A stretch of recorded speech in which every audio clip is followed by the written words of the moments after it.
నిర్మల్ జిల్లా అనంతపేట గ్రామానికి చెందిన రాష్ట్ర యువ పురస్కార గ్రహీత అందుకున్న పోలీస్ భీమేష్ను నిర్మల్ జిల్లా కేంద్ర లయన్స్ క్లబ్ భవన్లో తెలంగాణ రచయితల వేదికలో బుధవారం ఘనంగా సత్కరించారు.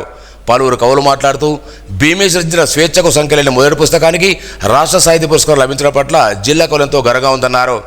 తెరవేజ్ జిల్లా అధ్యక్షుడు నేరెల హనుమంతు, ప్రధాన కార్యదర్శి B Venkatakavi, Kaveri foundation chairman doctor Appala Chakradhari, ప్రముఖ కవులు డాక్టర్ దామెర్ రాములు, డాక్టర్ ఉప్పు కృష్ణరాజు, పత్తి శివప్రసాద్, అంబటి నారాయణ, మునుగుడల రాజారావు, తుమ్మల దేవారావు, కామరావు జగదీశ్వర్, భిక్షపతి నాయక్ తదితరులు పాల్గొన్నారు.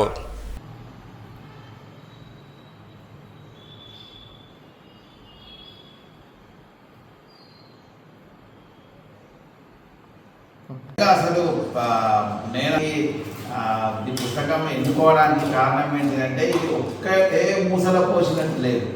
నేను మొత్తం నాకు ముందు మాట రాయమని ఇచ్చినందుకు చాలా నయమైంది. ఎందుకంటే ప్రతి కవిత చదివిన నేను అసలు పూర్తిగా రాములు అన్నాడు కదా, చక్రధారి ప్రేరణ ఉండొచ్చు అని. చక్రధారి ప్రేరణ కాదు, ఇందులో అందరి ప్రేరణ ఉన్నది. ఎందుకంటే దీంట్లో తాత్వికానికి సంబంధించినటువంటి ఒక దగ్గర అది ఏమంటాడనంటే కామ ఈర్ష మోహాల వైపే దీర్ఘంగా మరలే ఆ చూపు. అంటే చూపు మరుగుతున్నాయంటే మనిషి మరిగినట్టే కదా. అంటే దాదాపు అంటే అరిషడ్ వర్గాలలో ముఖ్యమైన మూడు తీసుకొని ఆ కవిత రాసిందని అంటే తాత్వికమైనటువంటి ఇది అట్టనే విప్లవం అనే పదం